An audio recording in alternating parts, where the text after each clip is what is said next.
আসসালামু আলাইকুম, সবাই কেমন আছেন? তো আমার ছাগলকে আপনার 3 দিন আগে কিমরি ডোজ করে দিছি, এর জন্য এখন আমি লিভার টনিক আর জিঙ্ক দিতে যাচ্ছি।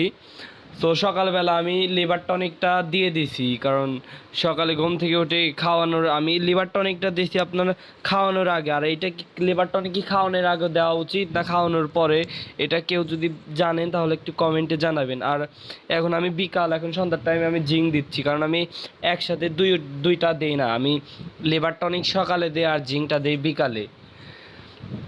আর জিঙ্কটা আমার প্রত্যেক ছাগলকে আমি 10 ml করে জিঙ্ক দিতাছি, 2 ছাগলকে 20 ml জিঙ্ক দিতাছি।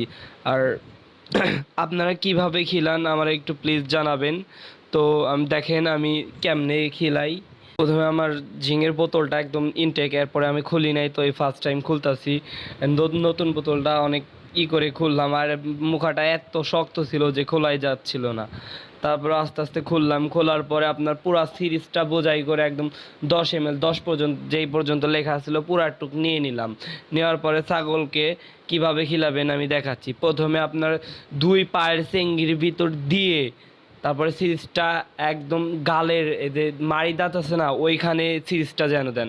যদি আপনি সোজা জায়গায় দেন, মনে করেন মুখের ভিতরে দেন, তাহলে কিন্তু আপনার লিভারে যাইতে পারে বা ফুসফুসের ওইখানে যাইতে পারে, এর জন্য অনেক ক্ষতি হতে পারে। আর ফুসফুসে একবার গেলে কিন্তু ছাগি বাঁচানো কষ্ট হয়ে যায়।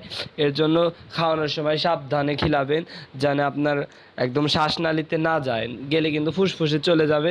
তার জন্য খাওয়াইতে একটু আপনারা সাবধানে খিলাবেন।